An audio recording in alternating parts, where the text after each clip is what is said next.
She laughed at the poor mechanic's uniform at her wedding. He was the only one who could fix the venue's power. "Did you come straight from an oil change?" I said cocktail attire, not coveralls. Simone Delacroix said it loud enough for the nearby tables to hear, looking Dean Ferris up and down at the edge of the dance floor, a small ripple of laughter moving through the guests closest to her.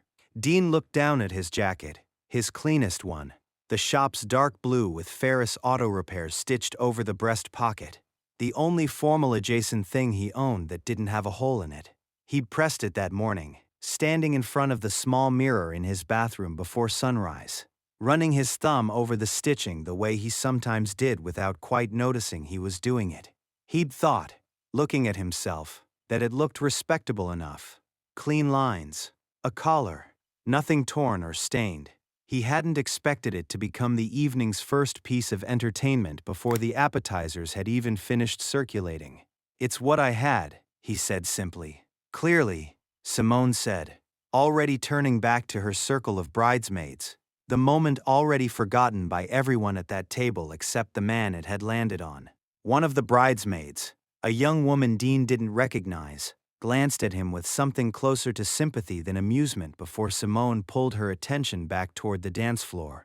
He appreciated the glance more than he expected to, small as it was. 90 minutes later, when every light on the Ash Grove estate property went dark in the middle of the first dance, Dean Ferris would be the only person on the grounds who knew exactly what to do about it. But right now, he just picked up his water glass and let the laughter pass over him the way he'd learned to let most things pass over him. Dean Ferris was 34. He ran Ferris Auto Repair, the same shop his father had built, and that Dean had taken over at 22, 4 years earlier than he'd ever planned to, when their father died suddenly of a heart attack and left behind a mortgage on the shop, a 16-year-old brother, and no real plan for either. Dean had made the plan himself. He'd deferred his own second year of community college. He never went back, though he told people for a while that he intended to, and worked 6 days a week to keep the shop's doors open, learning the parts of the business his father had never gotten around to teaching him, calling suppliers, negotiating with the bank on the mortgage, figuring out payroll for the 2 mechanics who'd stayed on out of loyalty to their father's memory more than any real financial incentive. He'd spent the years since making sure his younger brother Ryan had what Dean himself had gone without: tutoring when he needed it, a car that actually ran for his college visits, tuition help scraped together a semester at a time from a business that mostly broke even. The truck had been the hardest part, though Dean had never told the full story to anyone but himself. Ryan's sophomore year, a financial aid gap of just under $4,000 had appeared 3 weeks before the semester started, the kind of number that sounds small until you're the one who has to find it fast. Dean had looked at the shop's accounts, looked at his own good truck sitting in the driveway, and made the calculation without much agonizing over it. The truck was worth roughly that much to the right buyer, and a working man in a small town could get by with a loaner from the shop for a while, if he had to. He'd sold it to a contractor 2 towns over on a Thursday afternoon, driven the loaner home that evening, and called Ryan that night to tell him the gap was covered. No explanation offered beyond "figured it out, don't worry about it." Ryan had asked once, months later, what had changed about Dean's truck situation, noticing the different vehicle in the driveway during a visit home.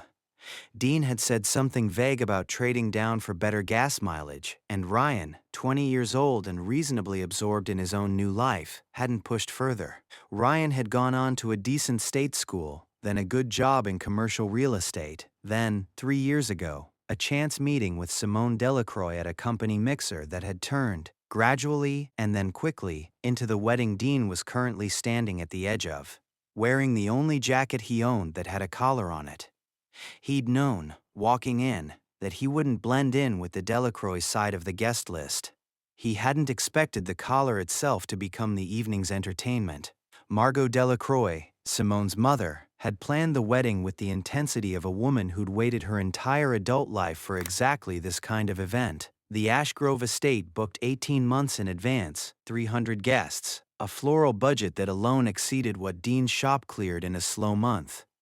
She'd interviewed 4 different wedding planners before settling on one, had personally approved every linen sample, and had rejected an entire shipment of centerpiece vases because the glass had a faint green tint she found unacceptable in photographs. She'd met Ryan's side of the family exactly twice before the wedding, both times briefly, both times leaving with the polite but unmistakable impression that they were people to be tolerated rather than particularly welcomed. She'd asked Simone once, in passing, whether the brother would be attending, and had received a sharp enough look in response that she'd never asked the question quite that way again, though the underlying sentiment had never entirely disappeared. She hadn't said anything cruel to Dean directly before this moment. She hadn't needed to. Simone had absorbed enough of her mother's specific anxieties about how this wedding needed to look, and to whom, that the comment about coveralls had come out of Simone almost automatically, the way inherited habits sometimes surface before anyone's fully decided to voice them. Ryan, standing nearby when it happened, had gone very still, his jaw tightening the way it always had since childhood whenever someone underestimated his brother. "Simone," he said, quiet but pointed, stepping closer. "That's my brother. I know who he is, Ryan. I'm just saying he could have made more of an effort." "He made the effort he could afford," Ryan said. "That jacket is the nicest thing he owns, and I happen to know exactly why, which is a story I'd think twice about laughing at if I were you." "I wasn't laughing at him specifically, I just—" Simone stopped herself, hearing how it sounded even as she said it. "You were," Ryan said.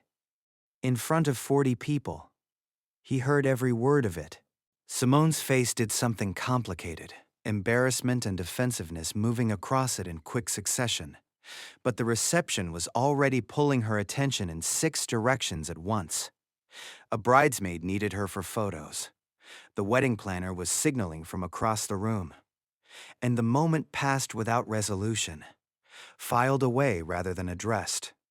The way difficult conversations sometimes get postponed by the sheer momentum of an evening that refuses to slow down for anyone. The power went out at 8:40, mid-song, mid-spin. Ryan's hands still on the small of Simone's back when the string lights, the speakers, and every visible bulb across the estate's converted barn reception hall died at once. The room went from golden light to near total darkness in under 2 seconds. 300 guests gasping in unison. Someone's champagne glass shattering somewhere near the back. A child near the front began crying, startled by the sudden dark, and her mother's voice cut through the confusion.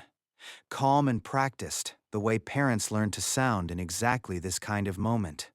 Emergency lighting flickered on 8 seconds later, dim and industrial, nothing like the warm glow the wedding planner had spent months designing around, throwing everyone's formal wear into flat, unflattering fluorescent white. The band's equipment stayed dead, the singer's microphone useless mid-lyric. The kitchen, mid-plating for 300 dinners, lost every piece of powered equipment at once. Ovens, warming trays, refrigeration units, all of it going silent in the same instant. Simone stood frozen in the middle of the dance floor, her dress catching the emergency lighting in a way that made it look considerably less bridal than it had 10 seconds earlier, her hand still gripping Ryan's. "What's happening?" she said. "Ryan, what's happening?" "I don't know," Ryan said. "Stay here. I'll find out." The venue's events coordinator, a harried woman named Nadia who'd been managing weddings at Ash Grove for 6 years and had never once faced a full grid failure mid-reception, was on her phone within seconds. First to the venue's facilities line, then to the backup generator maintenance company whose number she kept for exactly this situation. "The generator's not kicking on," she told the small cluster of increasingly panicked staff gathering near the kitchen entrance. "It should have picked up automatically the second the grid dropped. Something's wrong with the transfer, or the unit itself didn't start. Can someone get out there and look at it?" the catering manager asked. gesturing at 300 plates of food sitting in a kitchen that had just lost refrigeration, ovens, and warming equipment simultaneously, precisely the kind of catastrophe that turns into a food safety liability within the hour. "I've got an emergency line into the maintenance company," Nadia said, already dialing.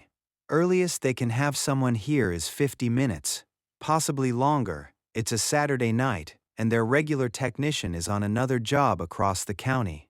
50 minutes, on a night with 300 guests, a 5-figure catering bill already committed, and a bride standing in the dark in a dress that had taken 4 fittings to get right, was not a number anyone in that kitchen wanted to hear." Dean heard the word generator from 4 feet away, standing near the kitchen doorway where he drifted after the lights went out, mostly out of habit, the instinct of a man who spent his working life around things that ran on combustion and electricity, drawn toward the sound of a mechanical problem the way some people are drawn toward the sound of a crying child. He'd left his own table almost immediately when the lights failed, some old reflex pulling him toward wherever the trouble actually was rather than toward the crowd trying to figure out what to do about it. "What kind of generator?" he asked. Nadia turned, surprised to be addressed by a guest in the middle of a crisis, her phone still pressed to her ear on hold with the maintenance company's dispatcher. "Standby unit, out behind the equipment shed. Diesel, I think. It's supposed to kick on automatically. Transfer switch or the unit itself? I'm not sure. Why?" "Because those are 2 very different problems, and one of them takes 5 minutes to fix, and the other takes considerably longer," Dean said, already rolling up his sleeves without quite deciding to. "I run an auto shop. Engines, alternators, electrical systems. It's not the same as building wiring, but a diesel standby generator isn't that different from what I work on every day. I can take a look while you wait on your 50 minutes, if you want. Can't make it worse than it already is." Nadia hesitated for exactly 1 second, looking at the darkened kitchen, the growing murmur of 300 confused guests behind her, and the 50-minute wait that stood between her and a wedding she was contractually responsible for. She looked at Dean's jacket, the same one that had drawn laughter 90 minutes earlier, and made a calculation that had nothing to do with fashion and everything to do with desperation. "Please," she said, "this way. I'll take anyone who actually knows what they're doing right now." The generator sat in a small equipment shed behind the main barn, a diesel standby unit that should have roared to life the instant the grid power dropped and hadn't made a sound. The shed smelled of diesel and dust, spiderwebs strung across one corner of the ceiling, a single bare bulb overhead that was, ironically, also dead, leaving the whole space lit only by flashlights. Dean crouched in front of it with the flashlight from his truck, running through the same mental sequence he ran through on any engine that wouldn't start. Fuel, battery, ignition, in that order, the same troubleshooting logic that applied whether the machine in front of him was a delivery van or, apparently, a generator large enough to power a wedding. He checked the fuel gauge first, out of habit, and found it reading full, which ruled out the simplest and most common cause in about 4 seconds. "Fuel's fine," he said, mostly to himself, moving to the battery compartment next. "So it's either not getting the start signal, or it's getting the signal and something stopping it from actually turning over." He found it inside 4 minutes, a corroded battery terminal, white-crusted buildup thick enough that the connection had gone weak without fully failing, the kind of slow degradation that could sit unnoticed for months until the exact moment it mattered most. The automatic transfer switch had sensed the grid failure correctly and tried to start the unit, but the starter motor hadn't had enough clean current to actually turn the engine over, leaving the whole system stuck in a failed start loop nobody had thought to check.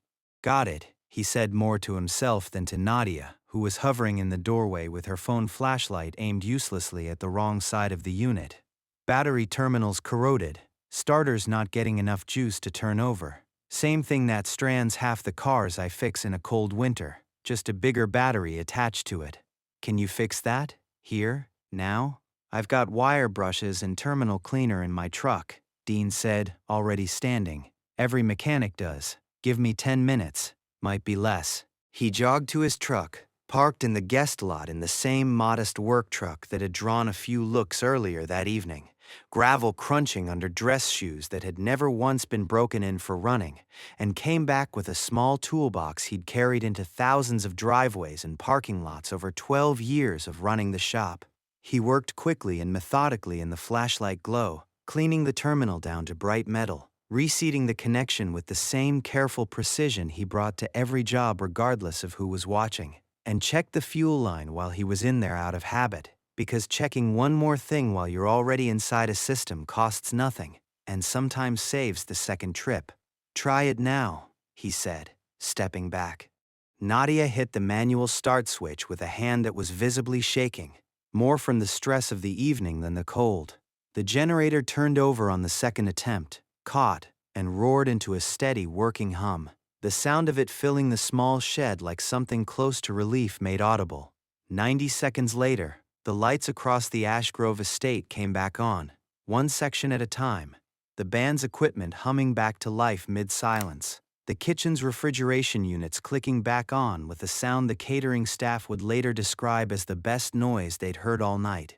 Nadia sat down on an overturned crate just outside the shed for a moment, letting the adrenaline drain out of her before heading back to manage the rest of the evening. 6 years of coordinating weddings at Ash Grove, and she'd never once needed to rely on a guest to save one from disaster. "Thank you," she said to Dean, who was already packing his toolbox back up. "I mean that. You have no idea what you just saved us from. My contract has penalty clauses for events that don't go as planned, and that's before you even get to what a ruined wedding does to a bride's entire year." "Wasn't a big deal," Dean said. "Corroded terminal. Took longer to walk to my truck and back than it did to actually fix it." "It was a big deal to everyone in that kitchen 15 minutes ago," Nadia said. "I hope somebody in there thanks you properly. You earned it tonight, jacket and all." The reception hall erupted in applause when the lights returned, guests assuming, reasonably, that the venue's own emergency response had simply worked as intended.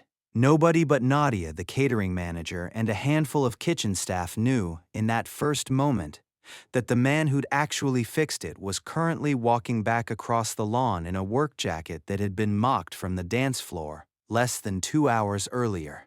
Ryan found out first, cornering Nadia near the kitchen entrance, having noticed his brother's absence during the crisis and put together where he'd likely gone, the way he'd always been able to guess exactly where Dean would end up in any situation involving something broken.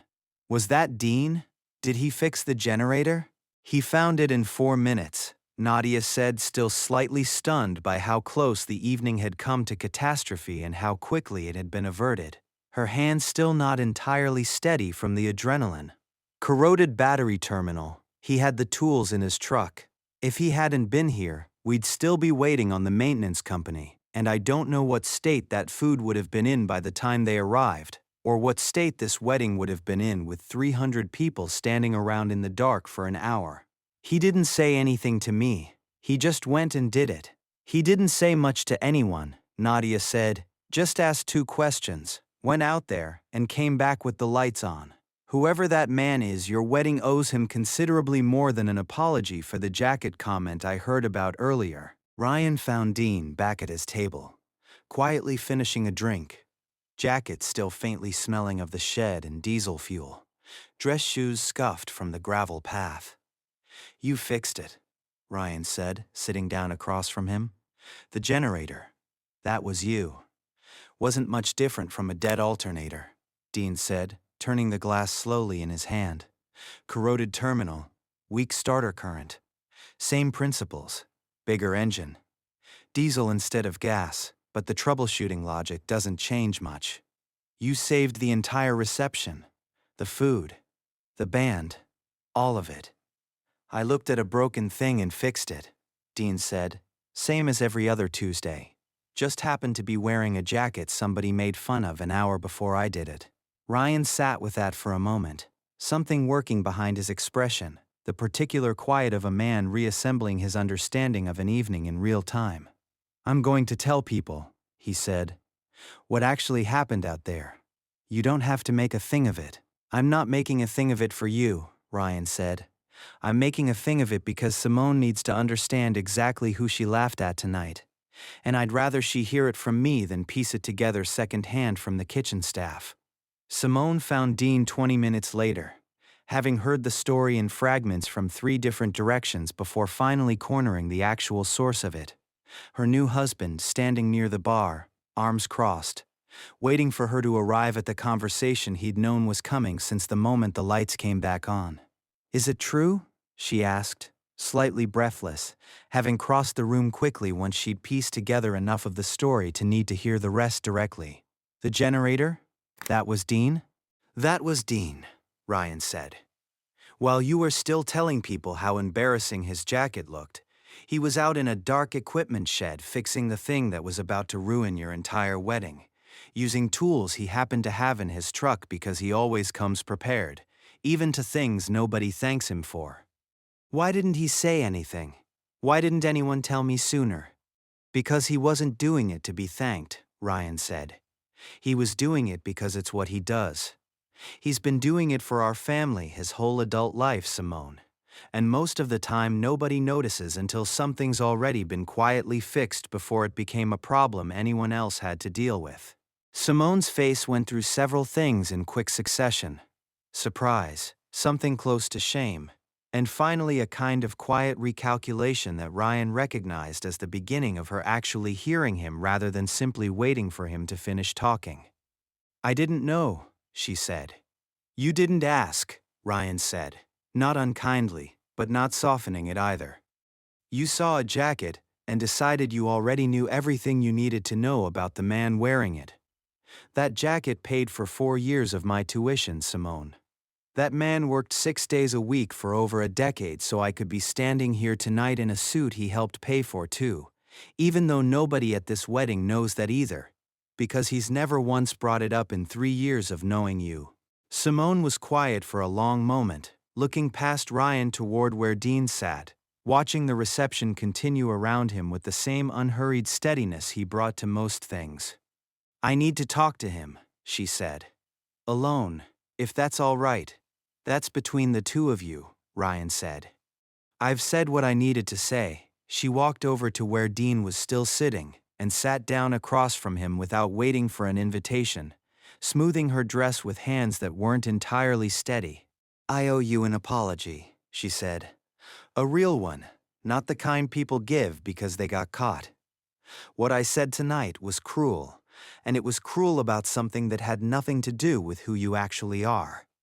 I judged you based on a jacket, in front of 300 people, at the exact moment you were the only person capable of saving this entire evening from falling apart.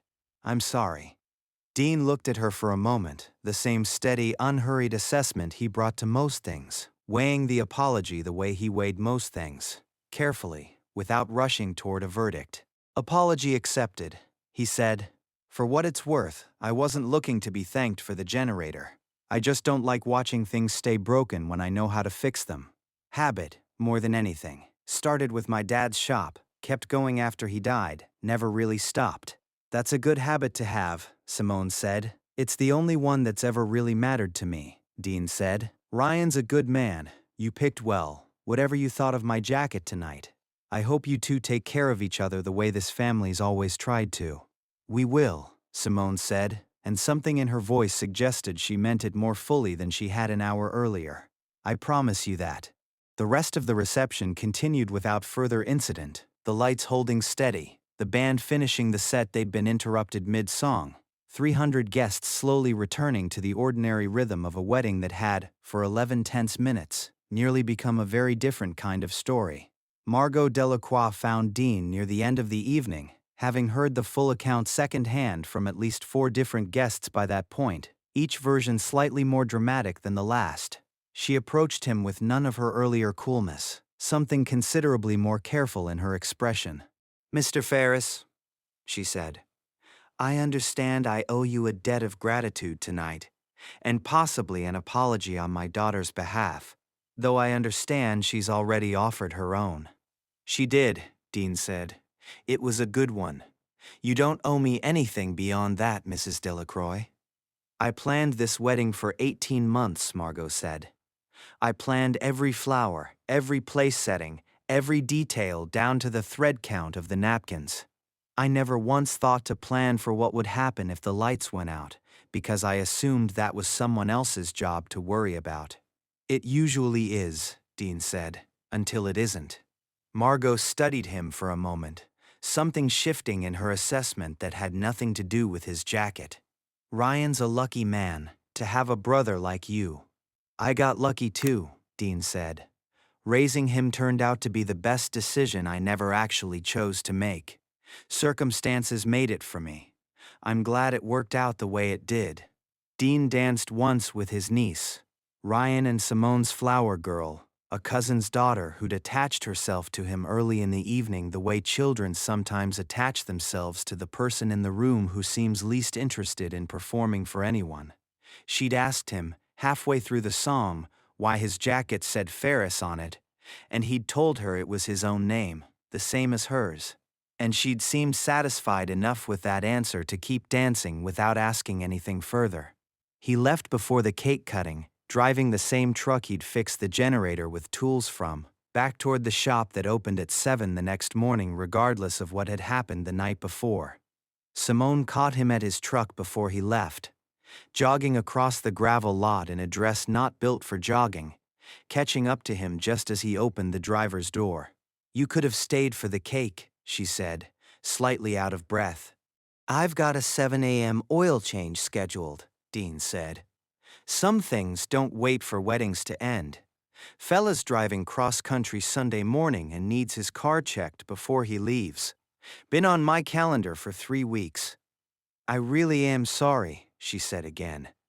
"I keep thinking about how close I came to spending my whole wedding not knowing what you'd actually done for this family. I would have gone the rest of my life not knowing, if the generator hadn't failed." "You know now," Dean said. "That's usually the part that matters most. Take care of my brother. He picked well tonight, even if you got off to a rough start with me." "I will," Simone said. "I promise." He got in his truck, the Ferris Auto Repair stitching catching the porch light one more time as he pulled out of the lot, and drove home toward a Sunday morning that would look exactly like every other Sunday morning of his working life. Steady, unglamorous, and entirely his own.